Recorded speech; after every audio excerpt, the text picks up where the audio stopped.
केहू मुफलिस होखे या शहंशाह होखे, केहू मुफलिस होखे या शहंशाह होखे, दुख में सुख में बाबा सबके हवे। राम रावण दोनों एक साथे पूजे, राम रावण दोनों एक साथे पूजे,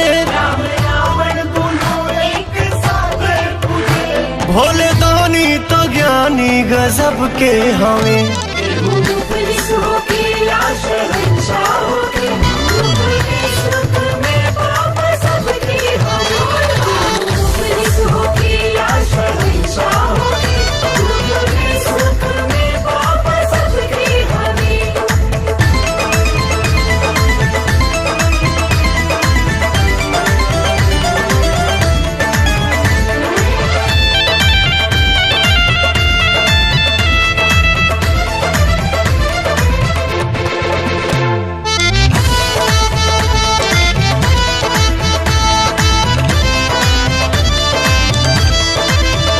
रहे कायम सदा बाबा के सल्तनत,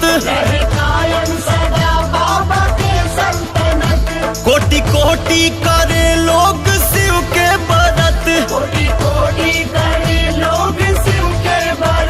नूर बाबा का हरदम बिखरता रहे, रोज देव घर का जलवा निखरता रहे।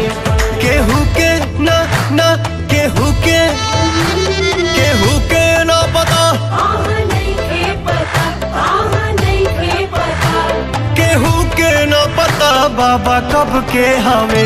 केहू मुफलिस होखे या शहंशाह होखे, दुख में सुख में बाबा सबके हवे।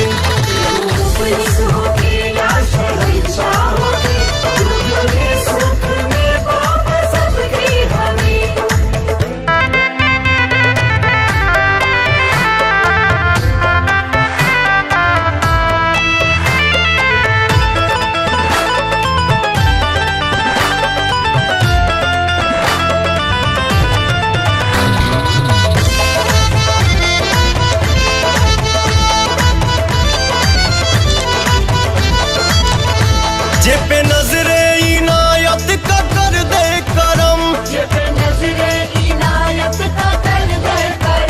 ओके जन्नत मिले मीठे मन के भरम। ज्ञान दीपक दिल में जराए नहीं, हाँ बाबा का कोई भी पाए नहीं। न पानी हवा न पानी हवा बाबा तब के हमें।